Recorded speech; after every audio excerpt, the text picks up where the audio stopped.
সূরাতু আল কাহফ, এই সূরাটি হচ্ছে কোরআনুল কারীমের একটি বিশেষ ফজিলতপূর্ণ সূরা। এই সূরাটি এত বেশি ফজিলতপূর্ণ, মুসলিম শরীফের বর্ণনায় হাদিস এসেছে, আমাদের প্রিয় নবী রাহমাতাল লিল আলামিন মুহাম্মাদুর রাসূলুল্লাহ, সবাই আমার সঙ্গে পড়েন সাল্লাল্লাহু আলাইহি ওয়াসাল্লাম, এই সূরার ফজিলতের ব্যাপারে বলেছেন, মান হাফিযা 10 আয়াতিন মিন আউয়ালি সূরাতিল কাফি উসিমা মিন ফিতনাতিদ দাজ্জাল। নবীজি বলেছেন, যে ব্যক্তি সূরাতুল কাহফের প্রথম 10টা আয়াত মুখস্থ করবে, আল্লাহ তাআলা ওই ব্যক্তিকে দাজ্জালের ফিতনা থেকে বাঁচিয়ে দিবে। ওয়া ফি রিওয়ায়াতিন উখরা, মুসলিম শরীফের অন্য riwayate এসেছে, মান হাফিযা 10 আল আওয়াখির মিন সূরাতিল কাফি উসিমা মিন ফিতনাতিদ দাজ্জাল। নবীজি বলেছেন, যে ব্যক্তি সূরাতুল কাহফের শেষের দিকের 10টা আয়াত মুখস্থ করবে, ওই ব্যক্তিকে দাজ্জালের ফিতনা থেকে যিনি বাঁচিয়ে দিবেন, গলার আওয়াজ বড় করে বলেন, তিনি কি? তাহলে বর্ণনা পেয়েছি আমরা দুই রকমের। এক বর্ণনা এসেছে প্রথম দিকের 10টা আয়াত, অন্য বর্ণনা এসেছে শেষের দিকের 10টা আয়াত। আপনার যেদিকে সহজ মনে হয় সেদিক থেকে মুখস্থ করেন, কারণ দাজ্জালের ফিতনা হলো পৃথিবীর সবচেয়ে ভয়ঙ্কর ফিতনা। মহাবিশ্ব সৃষ্টির পর থেকে কিয়ামত পর্যন্ত যত ঘটনা ঘটবে, সবচাইতে ভয়ঙ্কর ঘটনা, সবচেয়ে ভয়ঙ্কর ফিতনা হলো দাজ্জালের ফিতনা। দাজ্জালের ফিতনা হবে এত মারাত্মক, এখনো পর্যন্ত দুনিয়ার মানুষ দাজ্জালের ফিতনার মতো ফিতনা মানুষ দেখাও নাই। দাজ্জাল আসার পরে গোটা দুনিয়ায় তাণ্ডব লীলা চলবে, গোটা দুনিয়া ফিতনার অন্ধকারে আচ্ছন্ন হয়ে যাবে। এই জন্য দুনিয়ার প্রত্যেক নবী এবং রাসূল তার উম্মতদেরকে দাজ্জালের ফিতনার ব্যাপারে সতর্ক করেছেন। আল্লাহর হাবিব বলেছেন, মা মিন নাবিয়্যিন ইল্লা ওয়াকাদ আনযারা উম্মাতাহুল আ'ওয়ারাল কাযযাব। নবীজি বলেছেন, এমন কোন নবী বা রাসূল বাকি নাই যেই নবী বা যেই রাসূল তার উম্মতকে দাজ্জালের ফিতনা থেকে সতর্ক করেন নাই। সকল নবীরাই তাদের উম্মতকে দাজ্জালের ব্যাপারে সতর্ক করেছেন। আল্লাহর হাবিব দুনিয়াতে থাকাকালীন সব সময় সাহাবীদের সামনে দাজ্জালের ব্যাপারে সাবধান করতেন, দাজ্জালের ফিতনার ব্যাপারে বলতেন। দাজ্জাল যখন দুনিয়াতে আত্মপ্রকাশ করবে, সারা দুনিয়ায় দাজ্জাল তাণ্ডব লীলা চালাবে। ঈমানদারদের ঈমান হরণ করার জন্য দাজ্জাল প্রচেষ্টা চালাবে। দাজ্জাল দুনিয়াতে এসে থাকবে 40 দিন। জুড়ে বলেন, কয় দিন? ওই 40 দিন সাধারণ দিন নয়। দাজ্জালের প্রথম দিনটা হবে 1 বছরের সমান, দাজ্জালের দ্বিতীয় দিনটা হবে 1 মাসের সমান, দাজ্জালের 3 নাম্বার দিন হবে 1 সপ্তাহের সমান। 40 থেকে 3 চলে গেল, থাকলো কত? 37। বাদ বাকি 37 দিন হলো স্বাভাবিক দিনের মতো। দাজ্জালের এক হাতে থাকবে জান্নাত আর এক হাতে থাকবে জাহান্নাম। তবে এটা আসল না, ওইটা হলো ফেক। সে জান্নাত জাহান্নাম দেখায়া মানুষকে বলবে, আমার উপর ঈমান আনো। যদি ঈমান আনো তাহলে আমার এই জান্নাত তোমাকে দিব, আর যদি ঈমান না আনো তাহলে আমি এই জাহান্নামে তোমাকে ফেলবো। নবীজি 1000 বছর আগে সাবধান করে গিয়েছেন, দাজ্জালের ফিতনায় পড়ো না, বরং ঈমান হারা না হয়ে কেউ যদি দাজ্জালের কথা না মানে, ঈমানের উপর ইস্তেকামত থাকে, দাজ্জাল যদি ওই ব্যক্তিকে তার কথিত জাহান্নামের আগুনে ঢুকায়, ঈমানদার ব্যক্তি ওই আগুনে ঝাঁপ দেওয়ার পরে দেখবে ওইটা আসলে আগুন না, ওইটা হলো ঈমানদারের জন্য জান্নাতের ফুল বাগান। দাজ্জাল মানুষকে জান্নাত আর জাহান্নাম বিলায়ে দেওয়া বেড়াবে। দাজ্জাল আসার আগেই দাজ্জালের অনুসারীরা এই দায়িত্ব নিয়েছে। দেখবেন আমাদের সমাজেও চোখ বলালে দেখা যায় দাজ্জালের মতো এখন কিছু ব্যক্তি মানুষকে ইচ্ছা মতো জান্নাত আর জাহান্নাম বিলায়া দেয়। জান্নাত কি তোর বাপের লাগে রে? জান্নাত মানুষকে তোর মন চাইলেই দিয়ে দেশ। জান্নাত আর জাহান্নামে কে যাবেন, ফয়সালা করবেন কে? আল্লাহ। দাজ্জালের ফিতনা থেকে আল্লাহ বাঁচায় দিবেন এই সূরার প্রথম 10 আয়াত অথবা শেষের 10টা আয়াত যদি মুখস্থ করেন, তাহলে যে সূরার প্রথম বা শেষ 10টা আয়াত মুখস্থ করলে দাজ্জালের ফিতনা থেকে বাঁচা যায়, ওই 10টা আয়াত আমাদের মুখস্থ করার দরকার আছে না নাই? আপনারা করবেন তো? 10টা আয়াত মুখস্থ করা কি খুব কঠিন? আমরা চাইলেই পারবো ইনশাআল্লাহ। আবার এই সূরা জুমার দিনে তেলাওয়াতের বিশেষ ফজিলত আছে। নবী করিম পড়েন আমার সঙ্গে সাল্লাল্লাহু আলাইহি ওয়াসাল্লাম বলেছেন, মান ক্বারা সূরাতাল কাফি ফি ইয়াউমিল জুমআতি আদাআ লাহু মিনান নূরি মা বাইনাল জুমআতাইন। নবীজি বলেছেন, যে ব্যক্তি জুমার দিনে সূরা কাহফ তিলাওয়াত করবে, 2 জুমার মধ্যবর্তী সময়টুকু তার জন্য আলোকিত হয়ে যাবে। আবার অন্য হাদিসে নবীজি বলেছেন, মান ক্বারা সূরাতাল কাহফি ফি ইয়াউমিল জুমআতি সাতা'a লাহু নূরুম মিন তাহতি কদামিহি ইলা আনানিস সামা।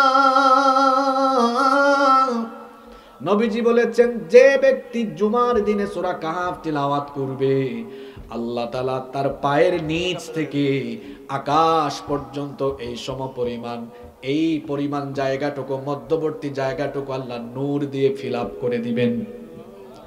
সুবহানাল্লাহ পড়তে মন চায় না? আপনারা শুনেন নাই? আবার শুনেন।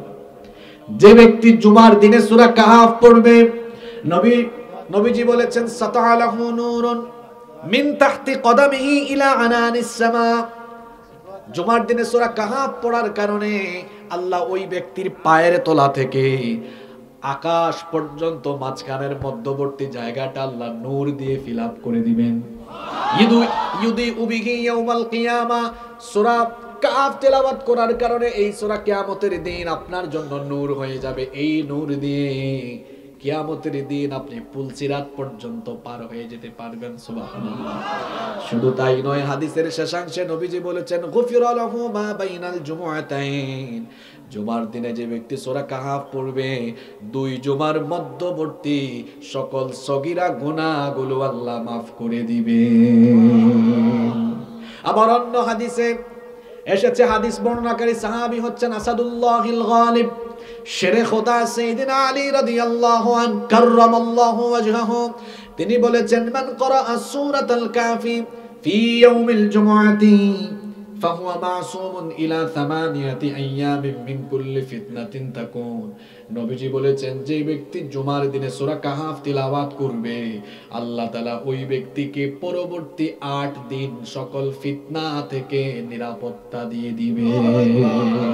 কয় দিন? 8 দিন। ফাইন খারাজাদ দাজ্জালু উসিমা মিন। এই সময়ে যদি দাজ্জালও আত্মপ্রকাশিত হয়ে যায়, দাজ্জালের ফিতনা থেকেও বাঁচায় দিবেন কে? আল্লাহ। কি বুঝলেন এতগুলো হাদিস থেকে? 2টা কাজ। সূরা কাহফের প্রথম দিকের 10 আয়াত অথবা শেষের দিকের 10 আয়াত, মা বোনরাও যারা শুনছেন, আমরা সবাই মুখস্থ করার চেষ্টা করব, আল্লাহ তৌফিক দেন। আমিন। আর দ্বিতীয় আমল আমরা শিখলাম, জুমার দিনে আমরা অবশ্যই কোন সূরা পড়ব? আরো জোরে বলি, বাবাজান ভাইজানরা পড়বেন তো আপনারা? এবার আসেন, এই সূরাটা নাজিল হলো কোন প্রেক্ষাপটে? কোরআনুল কারীমের কোন সূরা বা আয়াতের তাফসীর ভালো করে বুঝতে হলে সেই সূরা বা আয়াত নাজিলের প্রেক্ষাপট, হিস্ট্রি, ব্যাকগ্রাউন্ড, যেটাকে আরবিতে বলা হয় সাবাবুন নুজুল বা শানে নুজুল, কোন পরিস্থিতিতে, কোন সময়ে, কোন প্রেক্ষাপটে এই সূরা নাজিল হয়েছে সেটা জানতে হয়। সূরা কাহফ কোন সময়ে কোন পরিস্থিতিতে নাজিল হয়েছে শুনেন। নবী করিম সাল্লাল্লাহু আলাইহি ওয়াসাল্লামকে এই কোরআন যিনি দিয়েছেন, সমস্ত শক্তি গলার মাঝ বরাবর এনে বলেন তিনি কি? আল্লাহ। নবীজিকে আল্লাহ কোরআন দিয়েছেন 40 বছর বয়সে। 40 বছর বয়স থেকে নবীজির কাছে ওহী আসা আরম্ভ হয়েছে, এর আগ পর্যন্ত তার কাছে এই ওহী আসে নাই। এই কোরআন নাজিলের আগ পর্যন্ত গোটা মক্কার প্রত্যেকটা মানুষ নবীজিকে ভালোবাসতো, নবীজিকে মহব্বত করত, নবীজিকে ভালোবেসে তারা আল আমিন উপাধি দিয়েছে। নবীজিকে তারা এত বিশ্বস্ত আর আমানতদার মনে করত, তাদের ধন সম্পদ, টাকা পয়সা, সোনা দানা এনে নবীজির কাছে আমানত রেখে দিত। সবাই নবীজিকে অত্যন্ত ভালোবাসতো।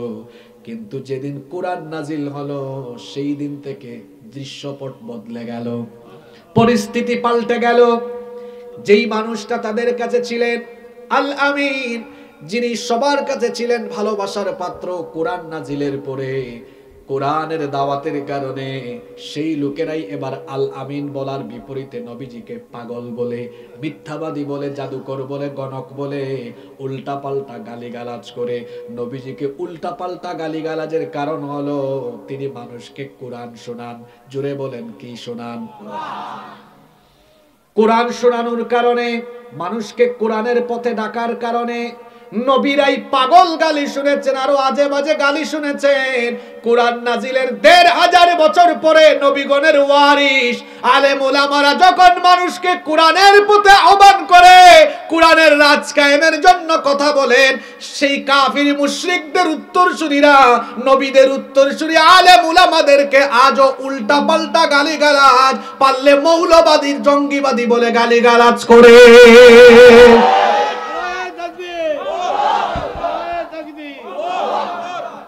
নবীজির কাছে কোরআন আসার পরে তিনি মক্কায় অবস্থান করলেন ১৩ বছর। জোরে বলেন, কোরআন আসার পরে নবীজি মক্কায় ছিলেন কত বছর? ১৩ বছর মক্কায় থাকলেন। এই ১৩ বছরের সময়টা চার অবস্থায় বিভক্ত, ৪টি ভাগে ভাগ করা হয়েছে। নবীজি কোরআন আসার পরে মক্কায় যে ১৩ বছর থাকলেন, এই ১৩ বছরের অবস্থাটা হলো ৪ রকমের। জোরে বলেন কয় রকমের? ঘুমাই গেছে নাকি যুবকরা? আজকে তো যুবকদের ওয়াজ, যুবকরা ঘুমাই গেলে চলবে না।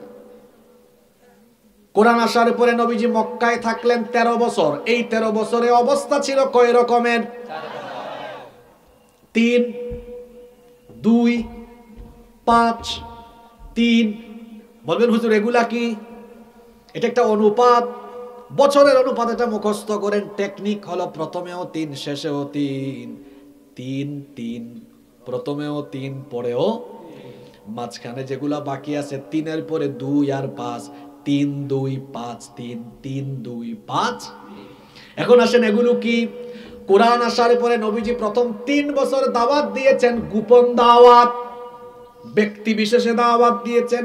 আমভাবে গোটা মক্কার সবাইকে দাওয়াত দেন নাই, দাওয়াত দিয়েছেন ব্যক্তি বিশেষ, বেছে বেছে কিছু মানুষের কাছে গিয়ে গোপনে গোপনে দাওয়াত দিয়েছেন। মোট কয় বছর? ৩ বছর গোপন দাওয়াত দেওয়ার পরে আল্লাহর তরফ থেকে অর্ডার আসলো, ওয়া আনযির আশীরাতাকাল আকরাবিন, আপনি আপনার নিকটাত্মীয়দেরকে সতর্ক করেন, এখন থেকে প্রকাশ্য দাওয়াত দেন। ৩ বছর গোপনে গোপনে দাওয়াত দেওয়ার পরে শুরু হলো প্রকাশ্য দাওয়াত। প্রকাশ্য দাওয়াত দেওয়ার পরে পরিস্থিতি আরো জটিল হলো। তাকে এবার গালিগালাজ শুনতে হলো। কেমন গালিগালাজ শুনেছেন? কাফিরদের গালিগালাজ গুলো কোরআনে আছে। আল্লাহ বলেছেন, ওয়াকালু ইয়া আইয়ুহাল্লাযী নুযিলা আলাইহিয যিকরু ইন্নাকা লামাজনুন, হে ওই ব্যক্তি যার কাছে কোরআন নাজিল হচ্ছে, তুমি তো পাগল ছাড়া আর কিছুই নও। নাউজুবিল্লাহ পড়বেন না। তারা নবীজিকে আরো বলেছে কাহিন, তারা নবীজিকে বলেছে শাইর, নবীজিকে বলেছে সাহির, অর্থাৎ গণক, কবি, জাদুকর, এই রকম করে গালিগালাজ করেছে। প্রথম ৩ বছর দিলেন গোপন দাওয়াত। এরপরে যখন প্রকাশ্য দাওয়াত দেওয়া আরম্ভ করলেন, এর পরবর্তী ২ বছর শুধু কাফিরদের গালিগালাজ শুনলেন। ৩ আর ২ হইল কত? এর পরবর্তী, এই তো ৩, ২, ৫ বছর চলে গেল। এর পরের ৫টা বছর ছিল অনেক কঠিন। এবার গালিগালাজ করেও যখন কাফিররা নবীজির দাওয়াত থামাতে পারে না, আমার নবীর পবিত্র শরীরটাকে তারা রক্তাক্ত করলো। আমার নবীর মাথা মুবারক ফাটালো। সাফা পাহাড়ে আমার নবীর মাথা মুবারক তারা ফাটালো। আমার নবী কাবার চত্বরে সালাতে দাঁড়ালেন। বুখারীতে হাদিস এসেছে, এক নিকৃষ্ট কাফের, তার নাম হলো উকবা বিন আবি মুঈত, তার গামছা দিয়া নবীজিকে পেঁচায়া কাবার চত্বরে টানাটানি করেছে। এই রকম করে নবীজিকে তারা কষ্ট দিতে লাগলো। নবীজির পবিত্র নুরানি সুন্দর চেহারাটাকে তারা রক্তাক্ত করলো। আমার নবী নামাজে সাজদায় গেলেন। আমরা নামাজে সাজদায় গেলে কত আরাম করে সাজদা দিই, আর আমার নবী তখন সাজদা দিতেন, কাফিরের গোষ্ঠী নবীজির মাথার উপরে এনে উঠে নাড়ি ভুড়ি ফেলে যেত। এইভাবে করে তারা আমার নবীকে কষ্ট দিত, শুধু নবীজিকে নয়, ঈমান যারা এনেছে সেই ঈমানদার সাহাবীদেরকেও তারা কষ্ট দিল। বিলালকে মরুভূমির বালির উপরে শুইয়ে দিয়ে বুকের উপর পাথর চাপা দিয়া চাবুক পিটা করে করে তার শরীর থেকে রক্ত ঝরিয়েছে। কাফিরের গোষ্ঠী খাব্বাবকে জ্বলন্ত কয়লার উপরে শোয়াইয়া দিয়া বুকের উপর পাথর চাপা দিয়া রেখেছে। কয়লাগুলো জ্বলে জ্বলে গোশতের ভেতরে ঢুকেছে, পিঠের মধ্যে বড় বড় গর্ত হয়েছে, রক্ত আর চর্বি গলে গলে কয়লার আগুন নিভেছে। এই রকম করে নির্যাতন করেছে আম্মারের উপরে, নির্যাতন করেছে ইয়াসিরের উপরে, নির্যাতন করেছে সুমাইয়ার উপরে। সুমাইয়াকে তো আবু জাহাল একটা বর্ষা দিয়ে আঘাত করে শহীদ করে দিয়েছে। গোটা মক্কা এর পরবর্তী 5 বছর শুধু কান্নার আওয়াজ শোনা যায়, সাহাবীরা কাঁদে, চিৎকারের আওয়াজ শোনা যায়, আর্তনাদ আর আজারি। এই যে সাহাবীরা মার খাচ্ছে, সাহাবীরা যে জীবন দিচ্ছে, অপরাধ কোনো কিছুই না। এরা কারো জমি দখল করে নাই, এরা কোনো বাড়িতে গিয়ে চুরি ডাকাতি করে নাই, এরা হামলা করে নাই, লুটপাট করে নাই। অপরাধ হলো ওয়ামা নাকামু মিনহুম ইল্লা আইয়ুমিনু বিল্লাহিল আজিজিল হামিদ। ঈমান এনেছে তারা কার উপরে? ঈমান আনার অপরাধে তাদের উপর এত নির্যাতন। ও কিশোরগঞ্জের মুসলমানরা, এখনো ঈমানের কারণে ঈমানের দায়িত্বের ওয়ারিস আলেম উলামারা, কুরআনের দায়ীরা আজকে আদালত পাড়ায় গরুর রশির মতো রশির হাত পা তাদেরকে বান্দা ডান্ডা বেরি পড়ায় আদালত পাড়ায় হাজির করা হয়। এখনো কোরআনের দায়ীদের উপরে জুলুম হয়, নির্যাতন হয়। এই জুলুম নির্যাতন নতুন কোনো বিষয় নয়।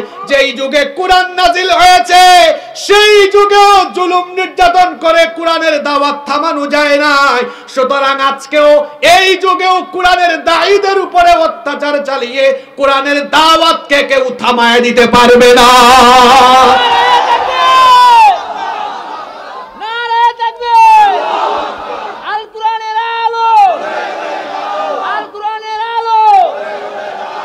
কোরআনের পথে যারা চলে তারা জানে এই পথ ফুল বিছানো পথ নয়, এটা কণ্টকাকিরীন রক্ত পিচ্ছিল মাখা পথ। এই পথে রক্ত দেওয়া লাগে, জীবন দেওয়া লাগে। এই পথে থাকতে গিয়ে হয়তো জালিমদের জুলুমের শিকার হয়ে জীবন চলে গিয়ে শাহাদাতের ঈদগাহে শামিল হয়ে যাওয়া লাগতে পারে। ঈমানের পথে যারা চলে তারা জীবনের পরোয়া করে না, প্রয়োজনে শহীদ হয়ে যায়, তাও জালিমের সামনে মাথা নত করে না।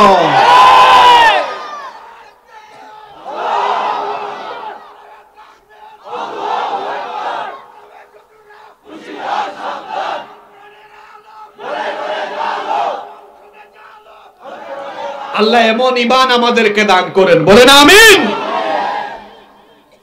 গোপন দাওয়াত, এরপরে কি? আপনারা কি লাইনে আছেন? প্রথমে গোপন, এরপরে গোপন দাওয়াতে খুব একটা বিরোধিতা, প্রকাশ্য দাওয়াতের পরে আসলো গালিগালাজ 2 বছর চললো, 3-2 হইল কত? থামানো যায় না। শুরু হইল কি? থামানো গিয়েছে? আহারে আল্লাহর নবী বাহিরে নির্যাতিত হন, কষ্ট পান, কাফিরের গোষ্ঠী কষ্ট দেয়। যতই কষ্ট হোক আল্লাহর নবীর চাচা আবু তালেব তাকে সাপোর্ট দিতেন। দেখা গেল এই 5 বছরের শেষের দিকে গিয়ে, ওই যে 3-2-5, এরপরে আরো 5-এর কথা বলছি, 5-5 কত? এর শেষের দিকে গিয়ে যার কাছ থেকে সাপোর্ট পেতেন তিনি আবার দুনিয়া থেকে চলে গেলেন। নবীজি একা হয়ে গেলেন। কিছুদিন গেল না, কিছুদিন যেতে না যেতেই বাহিরে যাই হোক, ঘরে যাওয়ার পরে নিজের বিবি আমাদের মা খাদিজাতুত তাহেরা রাদিয়াল্লাহু আনহা নবীজিকে সান্ত্বনা দিতেন। কিছুদিন পরে সেই খাদিজাও দুনিয়া ছেড়ে চলে গেলেন। আমার নবী বড় একা হয়ে গেলেন। অর্থনৈতিক বয়কট আসলো, সামাজিক বয়কট চলে আসলো। শিয়াবে আবি তালিবে বয়কট অবস্থায় বন্দী করে রাখা হলো। এই 5টা বছর নবীজির জন্য সহজ ছিল না, কষ্টের ছিল। এরপরে মক্কায় কাফিরের গোষ্ঠী আইন পাশ করলো, মুহাম্মদ, তারা বলল মুহাম্মদ, আমরা বলি সাল্লাল্লাহু আলাইহি ওয়াসাল্লাম। মক্কায় তার দাওয়াত নিষিদ্ধ। এখনো দেখবেন কাফিরদের খাইসলত কিছু মানুষের স্বভাবে আছে, এখনো কোরআনের দায়ীদেরকে বিভিন্ন জায়গায় নিষিদ্ধ করা হয়। এসব নিষিদ্ধ করা এগুলো কিন্তু নতুন কোনো বিষয় না। অনেক এলাকায় তো কোরআনের মাহফিলও মানুষ করতে দেয় না, মাহফিল বন্ধ করে দেয়, বন্ধ করার জিনিস পায় না। বন্ধ করতে যদি মন চায় তাহলে নাচ গানের আসর বন্ধ করে দেন, যাত্রাপালা বন্ধ করে দেন। বন্ধ করতে মন চাইলে নাইট ক্লাব বন্ধ করে দেন, মদের আসর বন্ধ করে দেন, ক্যাসিনো বন্ধ করে দেন। বন্ধ করার জিনিস পায় না, মাহফিল বন্ধ করে। তার মানে মাহফিল বন্ধ করতে পারলেই তাদের উদ্দেশ্য বাস্তবায়ন হবে। পরবর্তী 5 বছর খুব কষ্টে, এরপরে তো নিষিদ্ধই করে দেওয়া হলো। এরপরের 3 বছর, এই 3, 2, 5, এরপরে নবীজি মক্কা থেকে তায়েফে গিয়েছিলেন, সেখানেও মার খেলেন। এরপরে তায়েফ থেকে ফিরে আসার পরে কাফিররা নবীজিকে হত্যার চেষ্টা করলো। হিজরতের আদেশ আসলো, মক্কা থেকে নবীজি হিজরত করতে বাধ্য হলেন। সংক্ষেপে বললাম, এই যে সূরা কাহাফ, এটা নাজিল হয়েছে কোন সময়ে জানেন? নাজিল হয়েছে ওই যে 5 বছর মারপিটের সময়, যখন চতুর্দিকে কান্নার আওয়াজ শুধু শোনা যায়, শুধু আহাজারি, শুধু আর্তনাদ। মাক্কি জীবনের একদম মাঝামাঝি সময়ে, যখন চতুর্দিকে হাহাকার, নির্যাতন, নিপীড়ন, ঠিক ওই সময়ে এই সূরাটা নাজিল করেছেন কে? আল্লাহ। তাহলে সূরা কাহাফ নাজিল হয়েছে সহজ সময়ে না খুব কঠিন সময়ে? ওই সময়টা ছিল এমন সময়, গালিগালাজ করে মারপিট করেও যখন দাওয়াত থামানো যায় না, দিন যত যায় ইমানদারের সংখ্যা তত বাড়ে। কাফিররা চিন্তা করলো, তারা বলল, মুহাম্মদ, আমরা বলি সাল্লাল্লাহু আলাইহি ওয়াসাল্লামের দাওয়াতটা কেমনে থামানো যায়? কাফিররা মিটিং ডাকলো, মিটিং এ সব কাফির নেতারা বসলো। তারা বলল, আচ্ছা কি করা যায়, কেমনে তাকে থামানো যায়? কিছু কাফের পরামর্শ দিল, সে যে আমাদেরকে বলে সে নাকি নবুয়ত পেয়েছে, আর তার কাছে নাকি ওহী আসে, আসমানি কিতাব আসে। আমরা তো নবুয়ত বুঝি না, আসমানি কিতাবও বুঝি না, তবে শুনেছি মদিনায়, ইয়াসরিবে, মদিনার আগের নাম হলো ইয়াসরিব, শুনেছি ইয়াসরিবে অর্থাৎ মদিনায় ইহুদি আলেম আছে, তাদের কাছে কিতাব আছে, তারা কিতাবধারী লোক, তারা নবুয়ত বা আসমানে কিতাব হয়তো এগুলো তারা বুঝবে। তাহলে আমাদেরকে যে মুহাম্মদ আমরা বলি সাল্লাল্লাহু আলাইহি ওয়াসাল্লাম এগুলো বলে, সে কি সত্য বলে না মিথ্যা বলে? চলো একটু ইহুদি আলেমদের সাথে পরামর্শ করি, তাদের থেকে কোনো বুদ্ধি পরামর্শ আনা যায় কিনা দেখি। কাফিররা বলল, ঠিক আছে, আমাদের থেকে প্রতিনিধি পাঠাও। তারা নির্বাচন করলো 2 জন প্রতিনিধি তারা মদিনায় পাঠাবে। জুড়ে বলেন কয়জন? 2 কাফিরকে পাঠালো। এক কাফির নেতা হলো উকবা বিন আবি মুঈত, আরেক কাফেরের নাম হলো নজর বিন হারিস। এই 2 জনকে তারা পাঠালো মদিনায়। গেল তারা বুদ্ধি আনতে। কি আনতে? তারা গেল মদিনায় গিয়ে ইহুদি আলেমদেরকে বলল, আমরা আপনাদের কাছে এসেছি একটা সমস্যায় পড়ে, কিছু বুদ্ধি পরামর্শের জন্য এসেছি। তারা বলল, কি সমস্যা আমাদেরকে বলো। তখন তারা বলল, আমাদের এলাকায় আব্দুল্লাহর ছেলে মুহাম্মদ আমরা বলি সাল্লাল্লাহু আলাইহি ওয়াসাল্লাম, সে শিশুকাল থেকে কৈশোরকাল অতিক্রম করে যৌবনকাল অতিক্রম করেছে, আমাদের চোখের সামনে বড় হয়েছে, আমাদের এলাকার মানুষ আমাদের চোখের সামনে বড় হয়েছে। এখন হঠাৎ করে কয়েকদিন ধরে বলে তাকে নাকি নবুয়ত দেওয়া হয়েছে, সে নাকি নবী, আর তার কাছে নাকি আসমানি কিতাব নাজিল হয়। তখন ইহুদি আলেমরা বলল, তো আমাদের কাছে কেন এসেছো? কই এসেছি এই জন্য, নবুয়ত আর আসমানি কিতাব তো আমরা বুঝি না। তখন ইহুদি আলেমরা বলল, যে এই কথাটা তোমাদেরকে বলে তার আচার আচরণ কেমন, তার কথাবার্তা কেমন, চলন বলন কেমন, উঠা বসা, চলন বলন, কথন, মুআমালাত, মুআশারাত এগুলো কেমন? ওই 2 কাফির নেতা বলল, মিথ্যা বলে লাভ নাই, তার চরিত্র হলো এমন, তাকে কোনোদিন আমরা মিথ্যা বলতে শুনি নাই, কখনো সে মিথ্যা বলে না। আর যদি বলেন তার কথাবার্তা কেমন, মুচকি হেসে হেসে এত সুন্দর করে কথা বলে, বড় মিষ্টভাষী, এত চমৎকার করে কথা বলে, তার কথা শুনলে শুধু শুনতেই মন চায়, এত সুন্দর করে মধুর করে কথা বলে। খুব বিনয়ী মানুষ, কষ্ট পায় কষ্ট দেয় না, দুঃখ পায় দুঃখ দেয় না, আর কিছু তার কাছে রাখলে ওই আমানতের খেয়ানত কখনো হয় না। তার উঠা বসা চাল চলন মুআমালাত মুআশারাত 100-তে 100 একদম ঠিকঠাক। তখন তারা বলল, ইহুদি আলেমরা বলল, যেভাবে বলতেছো কথাবার্তা শুনে তো মনে হচ্ছে যে খাসলত যে স্বভাব আছে এগুলো তো সাধারণ মানুষের চরিত্র নয়, এগুলো পয়গাম্বরী চরিত্র। তবে শোনো, সে সত্যিকারের নবী কিনা, যেহেতু আমাদের কাছে বুদ্ধি কিনতে এসেছো, পরামর্শ চাইতে এসেছো, তোমাদেরকে 3টা প্রশ্ন শিখায়া দেই। তাকে গিয়ে এই 3টা প্রশ্ন করবা, যদি আসল নবী হয় উত্তর দিতে পারবে। কারণ এমন 3টা প্রশ্ন, এই 3টা প্রশ্নের উত্তর নবী রাসূল ছাড়া কেউ আর বলতে পারবে না। জোরে বলেন কয়টা প্রশ্ন? আপনাদের খারাপ লাগছে? কয়টা প্রশ্ন? 1 নাম্বার, তাকে গিয়ে জিজ্ঞেস করো ওই যুবকদের ঘটনা যারা 309 বছর একটা গুহায় ঘুমিয়েছিল, তাদের পুরা ঘটনাটা বলতে বলো।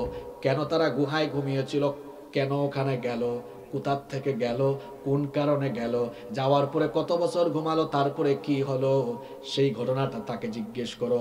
আসহাবে কাহাফের ঘটনা তাকে জিজ্ঞেস করো। এটা হলো 1 নাম্বার প্রশ্ন। 2 নাম্বার প্রশ্ন হলো রূহ সম্পর্কে তাকে প্রশ্ন করো, গিয়ে বলো তাকে রূহ কি। তবে এই 2 নাম্বার প্রশ্নের ব্যাপারে কিছু কিছু মুফাসসিরগণ দ্বিমত করেছেন। তাফহিমুল কোরআন সহ অন্যান্য কিছু তাফসীর গ্রন্থে এসেছে, কিছু কিছু মুফাসসির বলেছেন 2 নাম্বার প্রশ্নটা আসলে রূহ সম্পর্কে ছিল না, সেটা ছিল খাদির আলাইহিস সালামের ব্যাপারে, যাকে আমাদের দেশে মানুষ বলে খিজির আলাইহিস সালাম।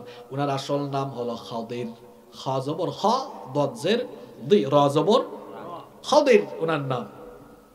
তিনি যে জায়গা দিয়ে যেতেন, আরবিতে খাদির অর্থ হলো সবুজ, যে জায়গা দিয়ে যেতেন সেই জায়গা আল্লাহর রহমতে সবুজের সমারোহে ভরে যেত।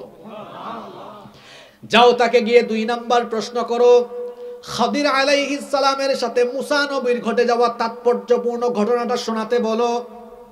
এই ঘটনাগুলো কয়েক শত কয়েক হাজার বছর আগের ঘটনা, আল্লাহ না জানালে জানা কি সম্ভব নাকি? 3 নাম্বার প্রশ্ন গিয়ে করো ওই ব্যক্তি সম্পর্কে যাকে আল্লাহ দুনিয়ার পশ্চিম থেকে পূর্ব গোটা দুনিয়া সফর করিয়েছিলেন। ওনার নাম হলো যুলকারনাইন, ওনার নাম হলো যুলকারনাইন। গিয়ে বলো যুলকারনাইনের কাহিনী শোনাতে। এই মোট তারা প্রশ্ন শিখায়া দিল কয়টা? আরো জোরে বলেন কয়টা? এই 2 কাফির মদিনা থেকে মক্কায় আসলো। মক্কায় এসে তারা অন্যান্য কাফির নেতাদেরকে বলল, আমরা ইহুদি আলেমদের থেকে বুদ্ধি নিয়ে এসেছি। কি বুদ্ধি? তখন তারা বলল 3টা প্রশ্ন শিখাইয়া দিয়েছে, তারা বলেছে এই 3টা প্রশ্ন তাকে করার জন্য। তখন কাফিররা গেল নবীজির কাছে, গিয়ে বলল, মুহাম্মদ, আমরা বলি সাল্লাল্লাহু আলাইহি ওয়াসাল্লাম, তোমাকে 3টা প্রশ্ন করব, এই 3টা প্রশ্নের উত্তর যদি দিতে পারো তাহলে আমরা ধরে নিব, বিশ্বাস করব তুমি সত্যি নবী, তাহলে আমরা ঈমানও এনে ফেলবো। নবীজি তখন বললেন, ঠিক আছে, অসুবিধা নাই, তোমাদের 3টা প্রশ্ন তোমরা আমাকে করো। তখন তারা এই 3টা প্রশ্ন করলো। নবীজি বললেন, অসুবিধা নাই, আমি তোমাদের প্রশ্নের উত্তর এখন দিব না, আগামীকাল দিব। কোন দিন? এতটুকু বললেন। কাফিররা চলে গেল। নবীজি আগামীকাল দিব এই কথা এজন্য বলেছিলেন, তিনি ভেবেছিলেন কাফিররা যাওয়ার পরে জিবরিল তার কাছে আসবেন, অথবা রাতের বেলা জিবরিল আসবেন, ওহী নাজিল হয়ে যাবে, নবীজিকে আল্লাহ ওহী নাজিল করে প্রশ্নগুলোর উত্তর জানিয়ে দিবেন, আগামীকাল তিনিও কাফিরদেরকে জানায়া দিবেন। এই জন্য কাফিরদেরকে বললেন, এখন চলে যাও, আগামীকাল আসিও। কিন্তু দুঃখজনক ঘটনা, সেই দিন কাফিররা যাওয়ার পরে জিবরিল আসলেন না, রাতের বেলাও আসলেন না। পরের দিন কাফিররা নবীজির কাছে আসলো, এসে বলল, মুহাম্মদ, আমরা বলি সাল্লাল্লাহু আলাইহি ওয়াসাল্লাম, তুমি তো বলেছিলে আসতে, আমরা এসেছি, এখন জবাব দাও। তিনি বললেন, দুঃখিত, আজকে বলবো না, আগামীকাল আসো। নবীজি যখন উত্তর দিলেন না দ্বিতীয় দিন, কাফিরদের সন্দেহ এখন বাড়ছে না কমছে? এই তো এতদিনে ধরছি।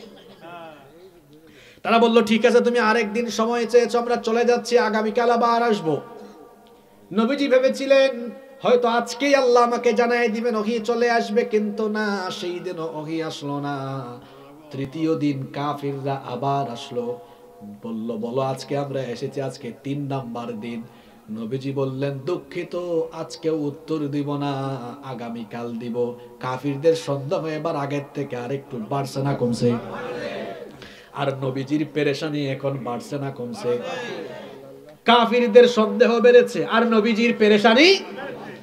চতুর্থ দিন কাফিররা আসলো, নবীজি একই কথা বললেন, দুঃখিত, আজকে বলবো না, আগামীকাল বলবো। কাফিররা আবার খুব খুশি, কই বুঝছি আমাদের সন্দেহ হয়তো সত্য হতে।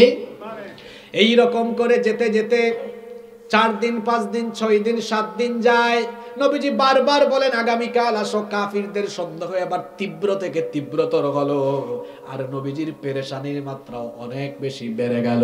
এইভাবে 1 দিন 2 দিন 3 দিন 4 দিন যেতে যেতে যেতে যেতে 15 দিন সময় চলে গেল।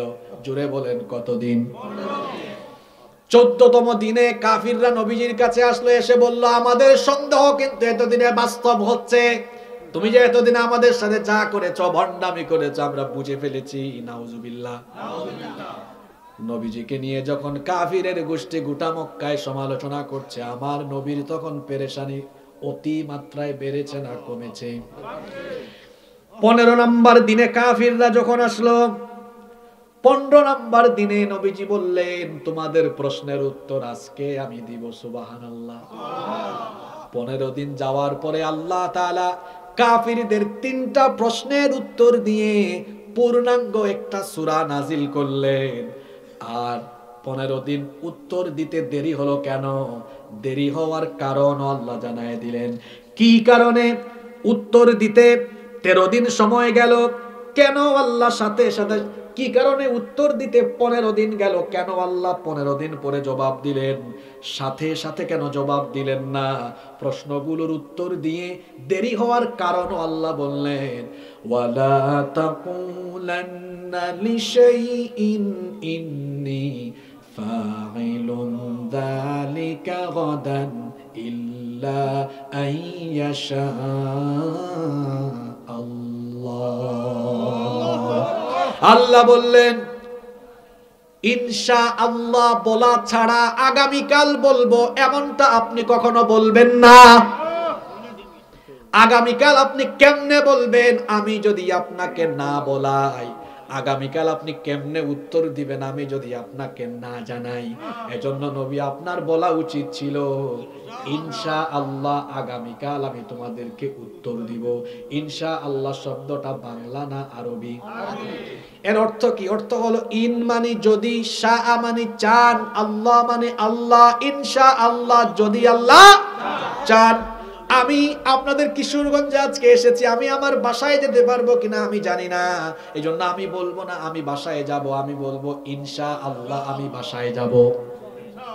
আমরা এখানে মাহফিলে এসেছি, জানি না বাসায় যেতে পারবো কিনা, আগামীকাল আমরা বাঁচবো কিনা জানি না। এই জন্য ভবিষ্যতের কোনো কথা বা কাজ, ভবিষ্যতে কিছু বলবো বা করব, ভবিষ্যতের হলে আমরা বলবো ইনশাআল্লাহ। নবীজি ইনশাআল্লাহ বলেন নাই, এই জন্য উত্তর আসতে দেরি হয়েছে কয়দিন? আরো জোরে বলেন। আপনারাও এখান থেকে একটা আমল শিখে যান, ভবিষ্যতের কিছু হলে বলবেন কি? ইনশাআল্লাহ। আপনারা বলেন তো? তবে আমাদের দেশে ইনশাআল্লাহর অপব্যবহারও কিন্তু হয়। কি রকম অপব্যবহার হয়? দেখা যায় আজে বাজে কাজেও মানুষ ইনশাআল্লাহ বলছে। একজন সুদ দিয়েছে, সুদে টাকা দিয়েছে, বলতেছে, এই কবে দিবা? কয়, চাচা আমি আপনাকে এটা ব্যাক করে দিব আগামী মেতে ইনশাআল্লাহ। সঠিক ব্যবহার না অপব্যবহার? গায়ক বলছে, আগামী সপ্তাহে আমার একটা গান রিলিজ হবে ইনশাআল্লাহ। নায়ক নায়িকা বলছে, আগামী মাসে আমার নতুন ছবি মুক্তি পেতে যাচ্ছে ইনশাআল্লাহ। এগুলো সঠিক ব্যবহার না অপব্যবহার? এরকম অপব্যবহার তো আমাদের দেশে নাই। হ্যাঁ, জিনাকে বলছে, আপনি কি ইউরোপের বাসিন্দা নাকি? আছে না নাই? তা আমরা ইনশাআল্লাহর সঠিক ব্যবহার করব, পারবো তো? আপনাদের কি কষ্ট হচ্ছে?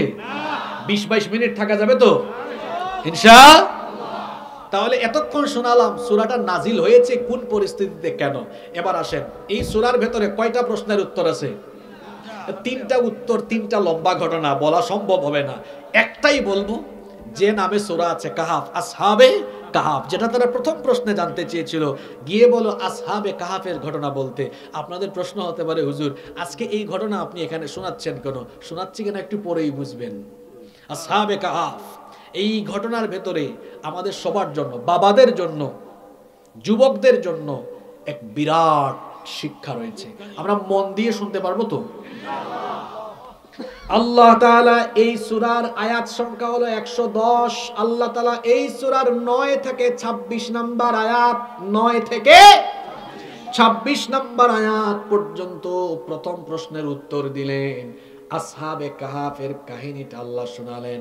আল্লাহ তাআলা কাহিনীটা এভাবে শুরু করলেন 9 নম্বর আয়াত থেকে, আম হাসিবতা আন্না আসহাবাল কাহফি ওয়ার রাকিম কানু মিন আয়াতিনা আজাবা। ও নবী, তারা আপনাকে আসহাবে কাহাফের ঘটনা বলতে বলেছে, আপনি হয়তো তাদের প্রশ্ন শুনে ভেবেছেন, ধারণা করেছেন, আম হাসিবতা, আপনি কি ধারণা করেছেন, আপনি কি ভেবেছেন, আন্না আসহাবাল কাহফি ওয়ার রাকিম কানু মিন আয়াতিনা আজাবা, আপনি কি ধারণা করছেন আসহাবে কাহাফ গুহাবাসীদের ঘটনা আমার নিদর্শন সমূহের মধ্যে এক বিস্ময়কর ঘটনা? আপনি হয়তো ভাবছেন এটা একটা বিস্ময়কর ঘটনা। হ্যাঁ, সত্যি এটা হলো এক আশ্চর্যজনক, অস্বাভাবিক এবং বিস্ময়কর ঘটনা। তারা আপনার কাছে জানতে চেয়েছে সেই ঘটনা। নবী, সেই ঘটনা এমন ভাবে আপনি তাদেরকে বলেন যেখানে এক চুল, এক বিন্দু পরিমাণ মিথ্যাও নাই। কারণ আমি আপনাকে ঘটনাটা কেমনে শোনাচ্ছি শুনেন। নাহনু নাকুসসু আলাইকা নাবাআহুম বিল হক, একদম সত্য সহকারে ঘটনাটা আমি জানিয়ে দিচ্ছি। ও নবী, যাদের ব্যাপারে তারা জানতে চেয়েছে প্রথমে আমি তাদের পরিচয় দেই। ইন্নাহুম ফিতয়াতুন আমানু বিরাব্বিহিম ওয়াজিদনাহুম হুদা। তারা যাদের ব্যাপারে প্রশ্ন করেছে তাদের পরিচয় হলো ইন্নাহুম ফিতয়াতুন, নিশ্চয়ই তারা কয়েকজন যুবক। তারা কয়েকজন এই যুবক তারা কেমন ছিল? আমানু বিরাব্বিহিম, তারা ঈমান এনেছিল তাদের রবের উপরে। আমাদের রব যিনি গলার আওয়াজ বড় করে বলেন তিনি কে? আল্লাহ বলছেন ইন্নাহুম ফিতয়াতুন আমানু বিরাব্বিহিম, তারা ছিল কয়েকজন যুবক, তারা তাদের রবের উপরে ঈমান এনেছিল। আর তাদের ঈমান আল্লাহর কাছে এত পছন্দ হয়েছে, তাদের ঈমান আনয়নের পরে ওয়াজিদনাহুম হুদা, আল্লাহ তাদের হিদায়াত আরো বাড়িয়ে দিয়েছে। এবার আল্লাহ ঘটনাটা শুরু করেছেন। আপনাদের মনোযোগ আছে তো? খুব চমৎকার, আশ্চর্যজনক, বিস্ময়কর একটা ঘটনা। ঘুম চলে আসছে? ঘটনাটা ছিল নবীজি দুনিয়াতে আগমনের আরো 400 বছর আগের ঘটনা। রোমান সাম্রাজ্যের অধিভুক্ত একটি রাষ্ট্র ছিল, সেই রাষ্ট্রে এক জালিম বাদশা ছিল। সেই বাদশার নাম ছিল দাকিয়ানুস।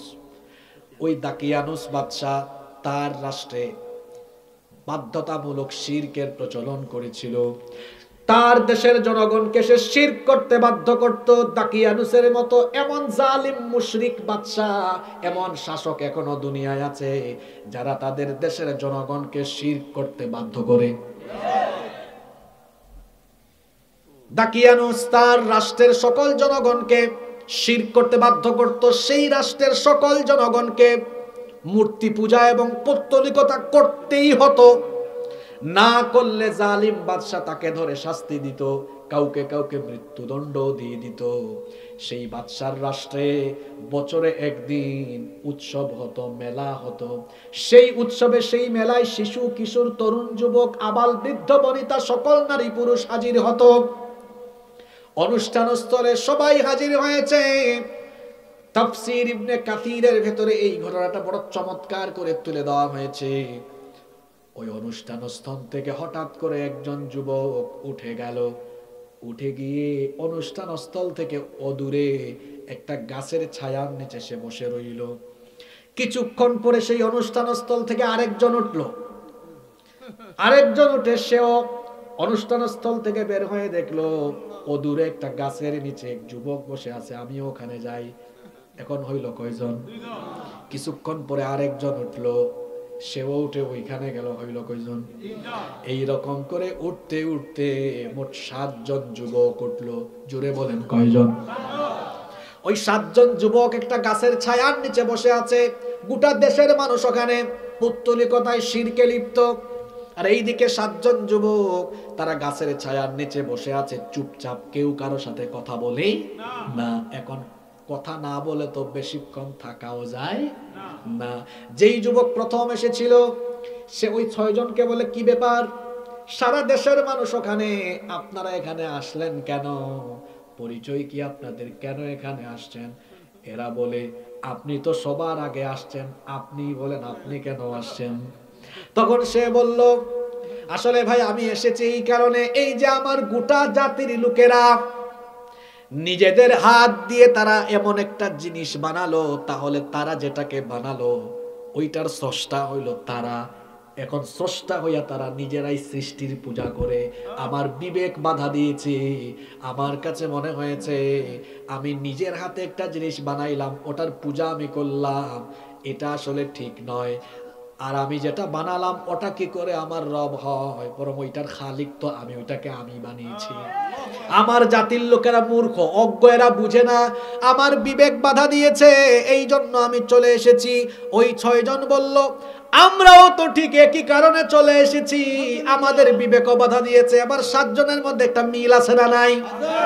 এবার প্রত্যেকেই বলল, আসলে আমরা উঠে আসার কারণ হলো আমরা বিশ্বাস করি আসলে সবকিছুর মালিক হলেন তিনি, রব হলেন তিনি, আসমান জমিনের মালিক যিনি, আমাদের রব হলেন আল্লাহ। তাদের এই কথাগুলো আল্লাহ এই সূরার ভিতরে উঠিয়ে দিয়েছেন। শুনেন, আল্লাহ তাআলা 14 নম্বর আয়াত থেকে বলছেন, ওয়ারাবাতনা আলা কুলুবিহিম ইয ক্বামু ফাকালু রব্বুনা রব্বুস সামাওয়াতি ওয়াল আরদি লান ندعو من دونه إلها لقد قلنا إذا شططا।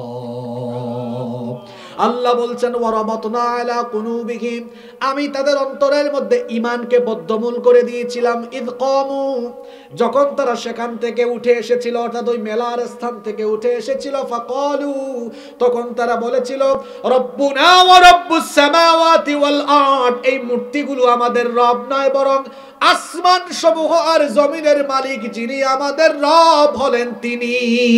আল্লাহু আকবার।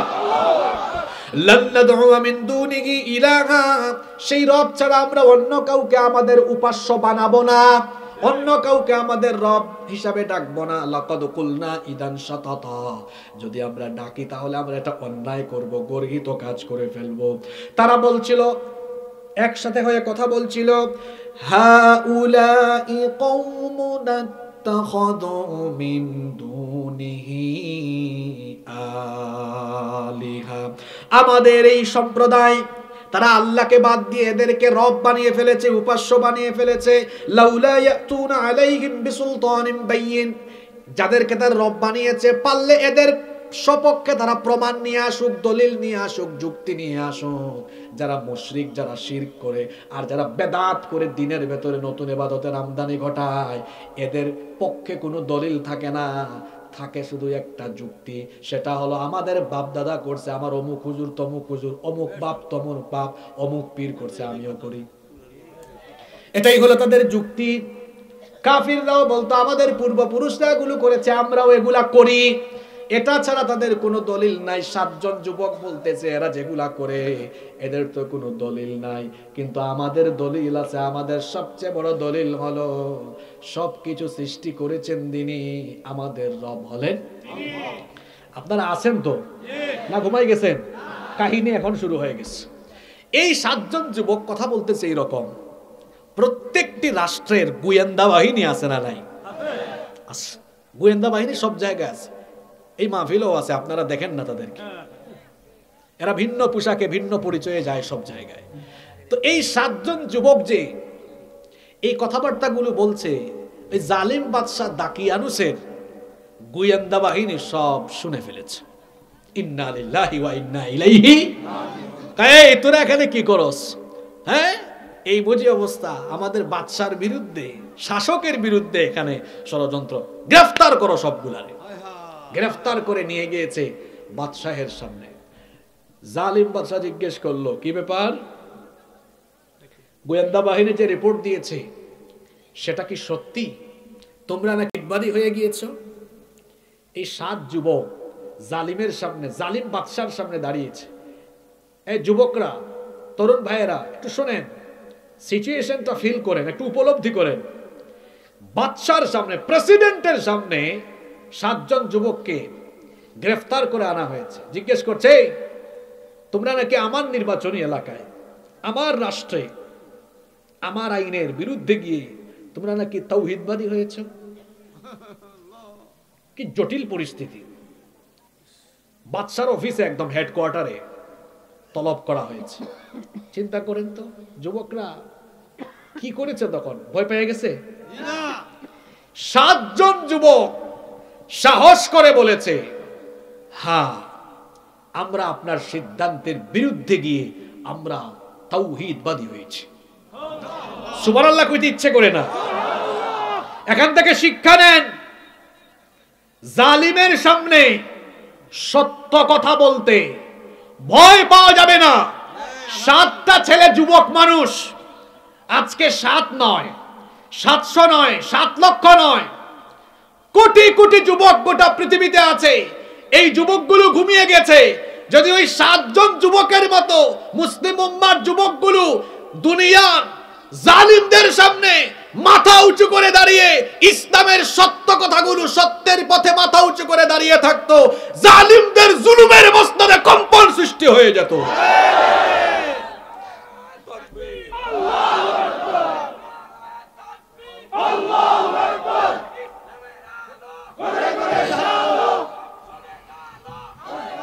জালিমের সামনে সত্য কথা বলতে পারা সবচেয়ে বড় জিহাদ। এই 7 জন যুবক বলল, হ্যাঁ। বাদশা তো রেগে একদম ফায়ার। কয়, তোরা যদি বুড়া হইতে দেখতি, তোদের শরীর থেকে মাথা এখনই আলাদা করে দিত। তোরা তো যুবক, তোদেরকে মারলাম না, কারণ তোদেরকে কাজে লাগানো যাবে। আলিম হোক, জালেম হোক, আল্লাহর দ্বীনের পক্ষের লোক হোক আর বেঈমানের পক্ষের লোক হোক, সবাই যুবকদেরকে টার্গেট করে যুবকদেরকে কাজে লাগানোর চেষ্টা করে। যুবকরা মাঝে মাঝে ভুল বুঝে, গাফেল হয়ে বেঈমানদের ফাঁদে পা দিয়ে ফেলে। আমার যুবক ভাইদেরকে বুঝতে হবে, আপনাদের এই যৌবন আর তারুণ্যের শক্তিকে অনেকে ব্যবহার করে তার স্বার্থ আর ক্ষমতার জন্য আপনাদেরকে লাঠির মতো সে ব্যবহার করে। যেই সময়ে আপনার হাতে মানায় কোরআন হাদিস, বই খাতা কলম, আপনাদের নেতা নামের কিছু বেঈমান আছে, তার নিজের চেয়ার, নিজের গদি, নিজের ক্ষমতার জন্য ওই সময় আপনার হাতে বই খাতা কলম, কোরআন হাদিস না দিয়ে তুলে দেয় লাঠি, তুলে দেয় AK-47, তুলে দেয় অস্ত্র শস্ত্র। যারা তার ক্ষমতার জন্য আপনাকে ব্যবহার করে, সে আপনার নেতা না, সে আপনার দুশমন। সঙ্গী হবেন তার, সাথী হবেন তার, যে আপনাকে হাতে লাঠি নিতে বলে না, যে আপনাকে বলে, ভাই ধরেন কোরআন পড়েন, হাদিস পড়েন, যে দেখা হলে বলে, আসেন ভাই জামাতে নামাজ আদায় করেন, যে দেখা হলে বলে, ভাই পড়াশোনায় মনোযোগী হন, যে দেখা হলেই আপনাকে কলম গিফট করে, খাতা গিফট করে, বই গিফট করে, নামাজের দিকে ডাকে, সেই হচ্ছে আপনার আসল নেতা। আল্লাহ বুঝার তৌফিক দান করেন। এই জালিম বাদশা বলল, তোদেরকে মারলাম না, তোরা যুবক, বুড়া হইলে এখনই কাম শেষ করে ফেলতাম। যা, তোরা ভুল করছ, আবেগে মনে হয় সিদ্ধান্ত নিয়েছিস, সময় দিলাম 3 দিন। কয়দিন? জোরে বলেন। 3 দিন একটু ভাব, সিদ্ধান্ত বদলাবি কিনা তোরা। যদি সিদ্ধান্ত তোরা না বদলাস, 3 দিন পরে তোদের সকলকে আমি মৃত্যুদণ্ড দিব। কি দিবে? এই যুবকগুলো বের হয়ে আসলো। বের হয়ে এসে একজন আরেকজনকে বলে, দেখছো কারবার, আমরা 7 জন একদিকে, গোটা দেশ জোরে বলেন আরেকদিকে। আমরা 7 জন একদিকে আর গোটা দেশ। আমরা তো 7 জন গোটা দেশের বিরুদ্ধে জালিম বাদশার সেনাবাহিনীর বিরুদ্ধে লড়াইও আমরা করতে পারবো না। আমরা বাদশার সিদ্ধান্ত মেনে শিরক করলে, পুত্তলিকতায় চলে গেলে ঈমান হারা হয়ে যাব, আর জালিম বাদশার বিরুদ্ধে চলে গেলে আমরা হয়তো মৃত্যুদণ্ড বরণ করে নিব। কি করব আমরা তো ঈমান ছাড়তে পারবো না। তারা সিদ্ধান্ত নিল যে ঈমান এনেছি, এই ঈমানের কারণে প্রয়োজনে আমরা আমাদের পরিবার পরিজন এলাকা ছেড়ে চলে যাব, তাও আমরা ঈমান ছাড়বো না। এই যুবকগুলো হিজরতের সিদ্ধান্ত নিল। কিসের সিদ্ধান্ত নিল? হিজরতের সিদ্ধান্ত নিয়ে তারা অজানা গন্তব্যে পথ চলা শুরু করলো। 7 জন যুবক, তারা পথ চলছে, হঠাৎ করে একটা কুকুরও তাদের পিছু নিয়েছে। কুকুরকে তারা তাড়ায়, যা আসিস না আমাদের সাথে, তাড়ায়া দেয়। যতই তারায়, কুকুর আরো তাদের পিছু নেয়, তারাই কিন্তু কুকুর পিছু নেয়, তাড়াতে পারে না। শেষ পর্যন্ত 7 জন মিলে সিদ্ধান্ত নিল, যেহেতু এই কুকুরটা আমাদের পিছু ছাড়ছে না, বাদ দাও, কুকুরটাকে সাথে নাও, কুকুরটাকেও নিয়ে চলো। সুবহানাল্লাহ। একটা বিরাট পর্বতমালার পাশ দিয়ে তারা যাচ্ছিল। ওই পর্বতমালার মুখে একটা বিশাল গুহা ছিল। পথ চলতে চলতে ক্লান্ত হয়ে গিয়েছিল তারা চিন্তা করলো, যেহেতু আমরা একটা গুহা পেয়েছি, চলো আমরা এই গুহার ভেতরে ঢুকে যাই, কিছুক্ষণ বিশ্রাম করি। এই যুবকগুলো গুহার ভেতরে ঢুকলো। গুহায় ঢুকার পরে তারা আল্লাহর কাছে আবেদন করেছিল মোট 2টা। জোরে বলেন কয়টা? আল্লাহ সূরার মধ্যে উঠায়া দিয়েছেন, ইয আওয়াল ফিতয়াতু ইলাল কাহফি ফাকালু রাব্বানা আতিনা মিন লাদুনকা রাহমাতাও ওয়া হায়্যি লানা মিন আমরিনা রাশাদা। আল্লাহ বলছেন, স্মরণ করো যখন এই যুবকেরা গুহায় গিয়েছিল, গুহায় যাওয়ার পরে তারা দোয়া করেছিল, যেহেতু তারা বিপদে আছে, একজন ইমানদার বিপদে মুসিবতে যাকে ডাকবে তিনি কে? আল্লাহ। শুধু বিপদ আপদ নয়, একজন ইমানদারের সুসময়েও বলবে আল্লাহ, দুঃসময়েও বলবে আল্লাহ। মুমিন সকল অবস্থায় যাকে ডাকবে তিনি কে? আল্লাহ। তারা ওই গুহার ভেতরে গিয়ে বলেছিল, রব্বানা আতিনা মিন লাদুনকা রাহমা, হে আল্লাহ, হে রব, তোমার তরফ থেকে আমাদেরকে রহমত দাও। জুড়ে বলেন, কি দাও? ওয়া হায়্যি লানা মিন আমরিনা রাশাদা।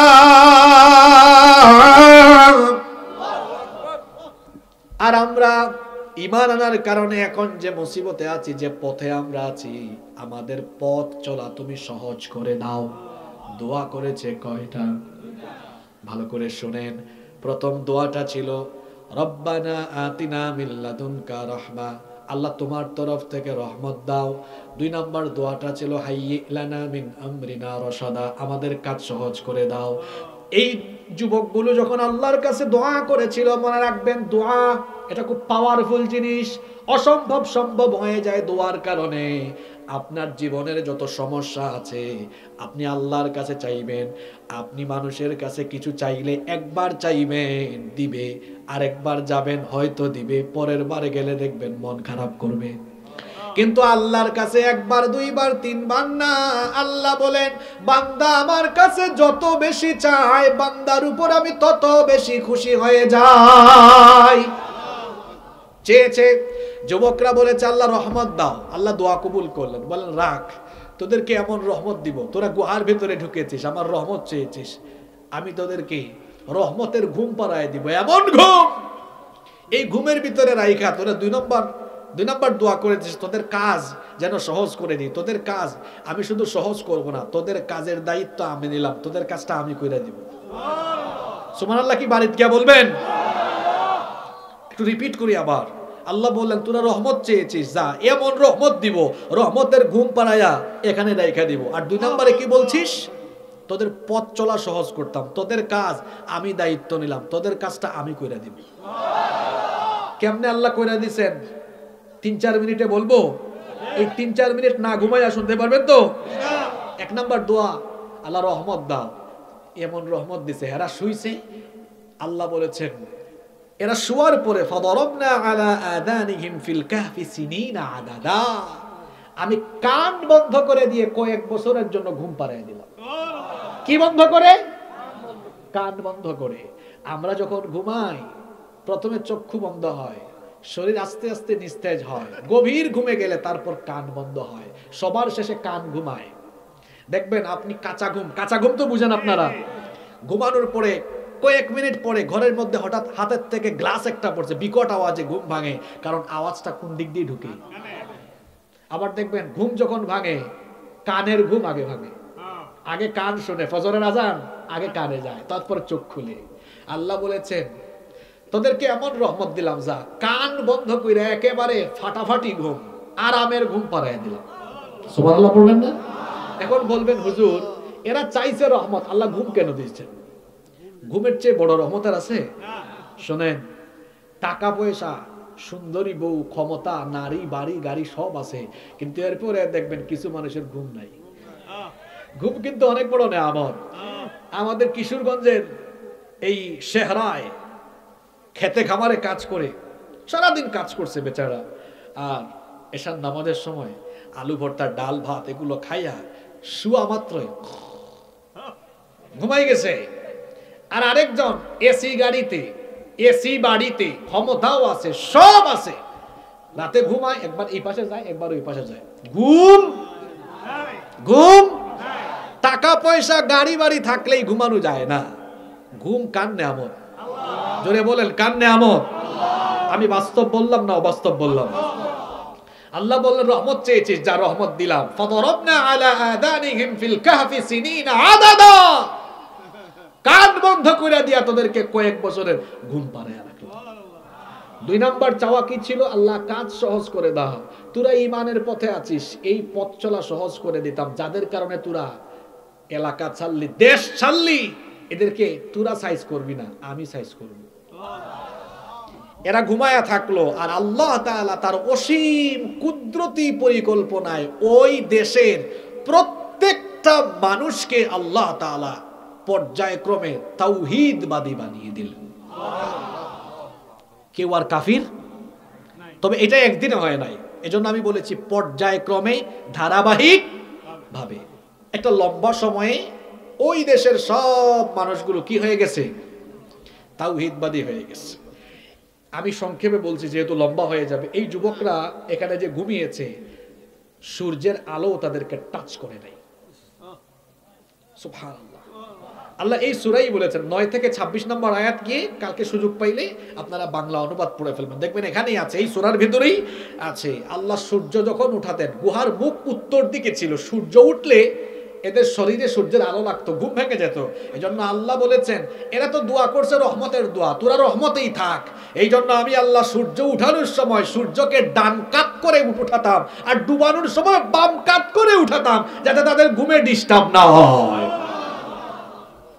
আবার এরকম চিত হইয়া শুয়ে থাকলে পোকামাকড় কামড়ানো আরম্ভ করবে।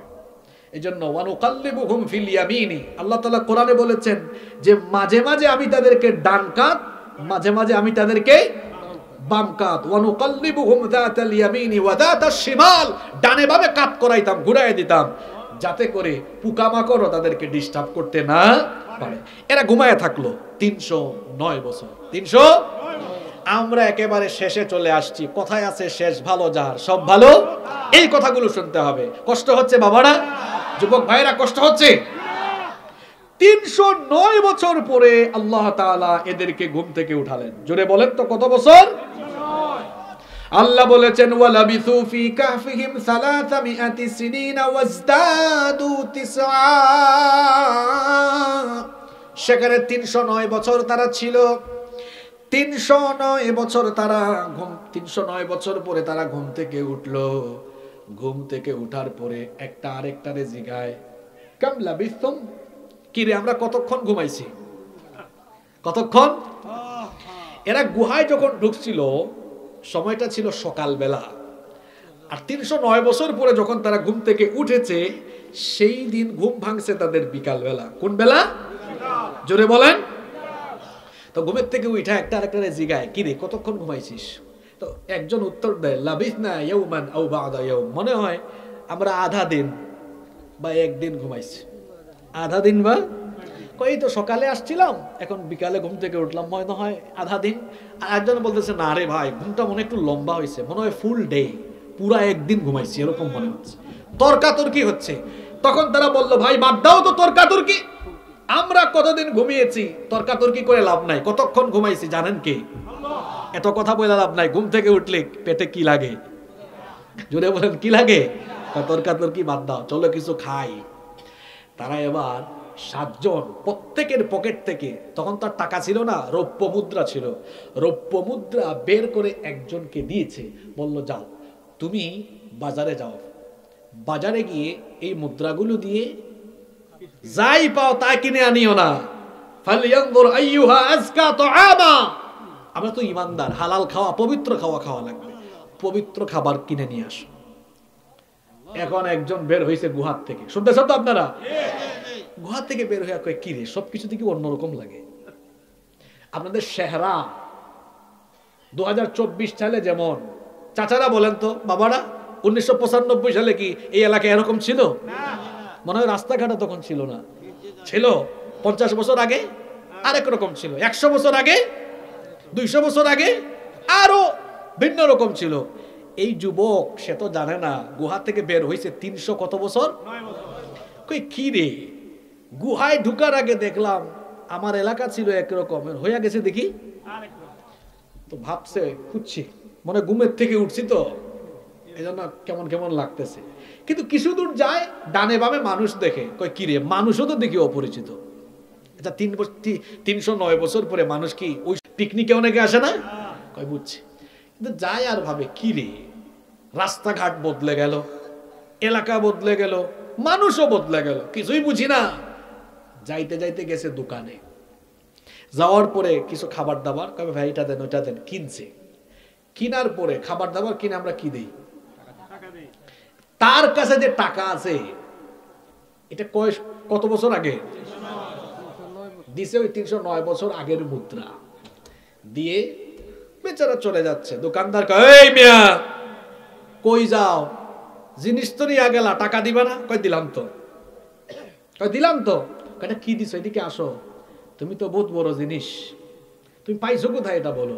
এটা তো এই জামানার মুদ্রা না, তুমি অনেক বছর আগের মুদ্রা কোথায় পেয়েছো? মনে হয় কোনো জাদুঘরে ঢুকে তুমি চুরি করছো, নইলে তুমি মাটির নিচে বা কোথাও গুপ্তধন পেয়েছো, তোমার কাছে আরো জিনিস আছে, এদিকে আসো। কয় ধরো ভাই।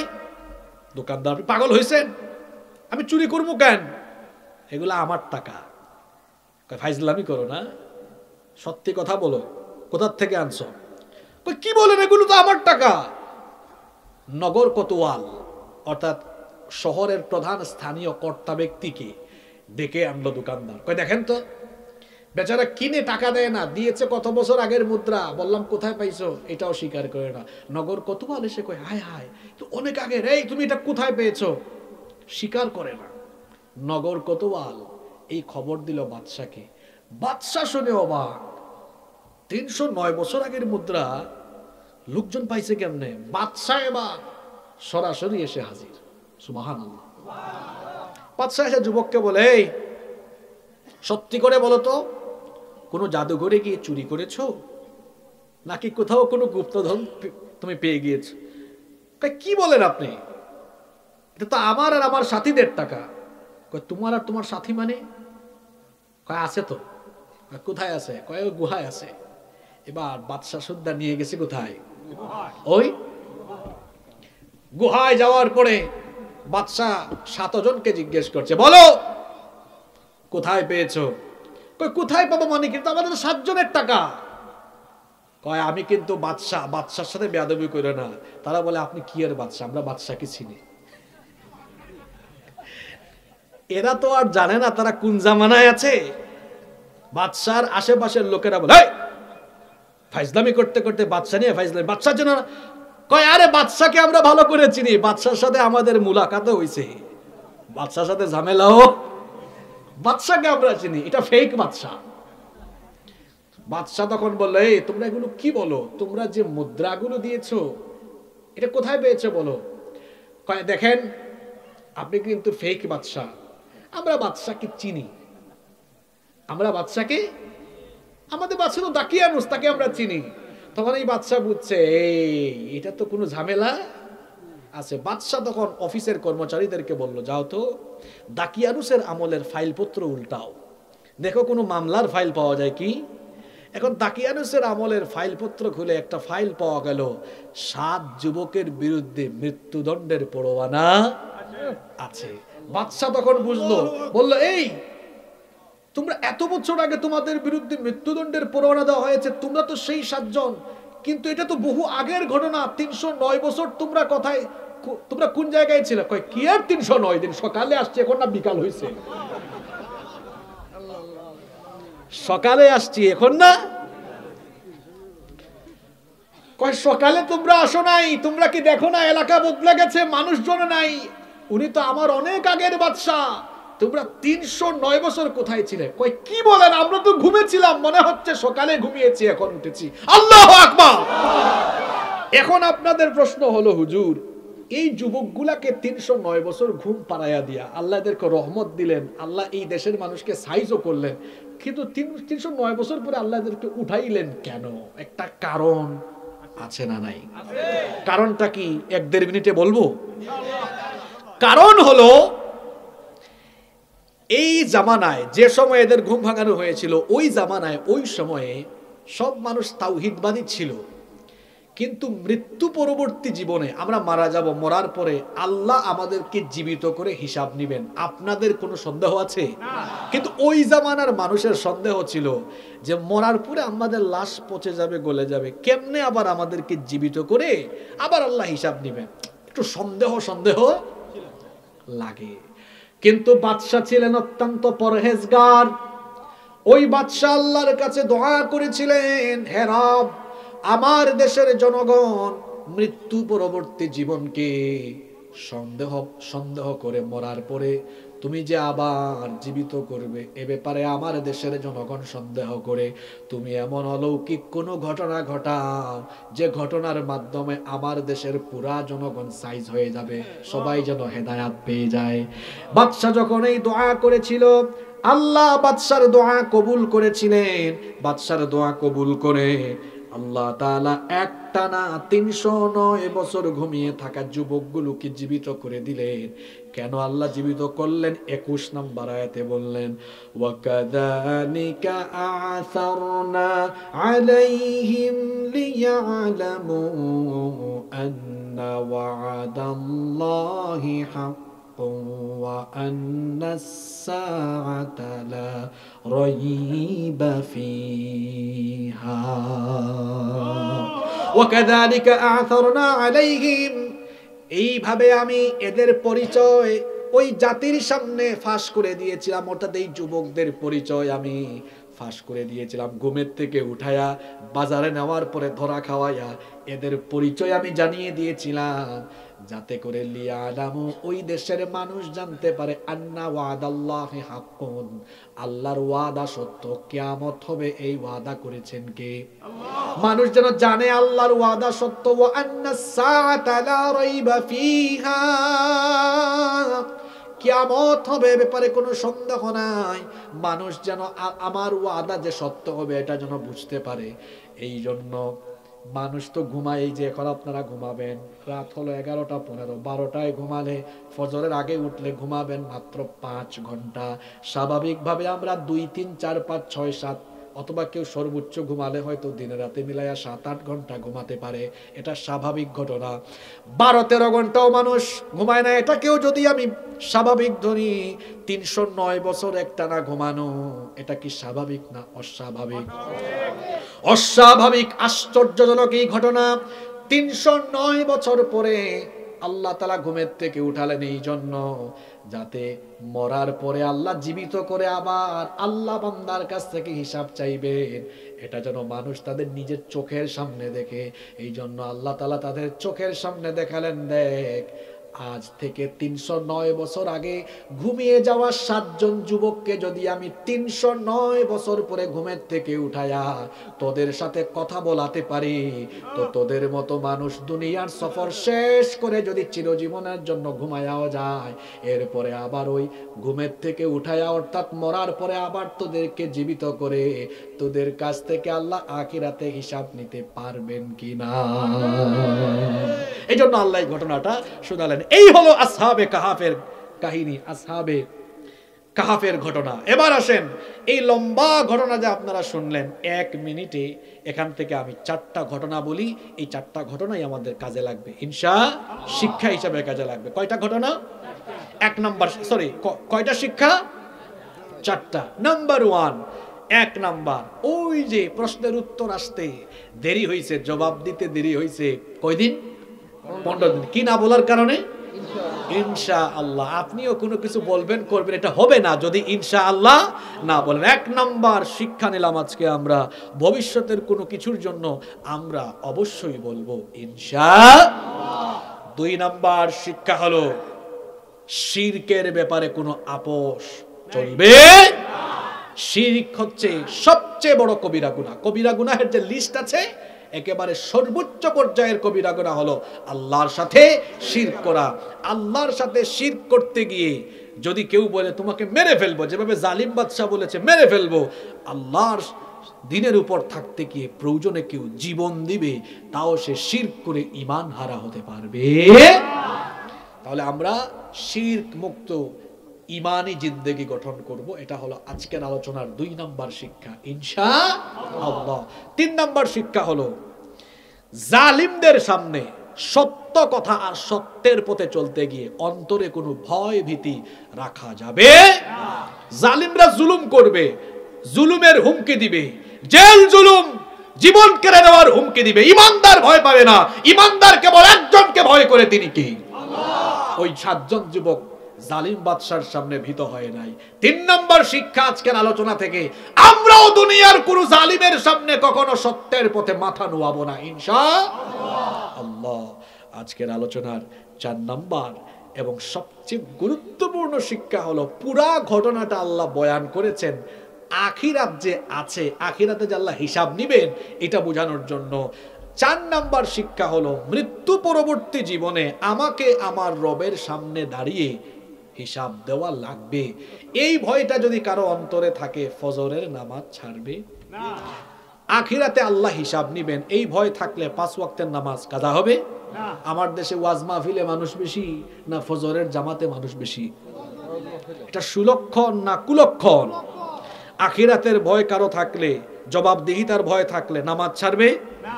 সুদ খাবে, ঘুষ খাবে, আরেকজনের জমিতে আইল ঠেলাঠেলি করবে, মানুষের হক মারবে? মারবে না। তাহলে আজকের আলোচনার 4 নাম্বার শিক্ষা হলো, আমি আমার রবের সামনে একদিন দাঁড়াবো, তার কাছে আমাকে হিসাব দিতে হবে, তিনি আমার বিচার করবেন। এই জবাবদিহিতার অনুভূতি প্রতিটা মুহূর্তে আমরা আমাদের অন্তরে লালন করব।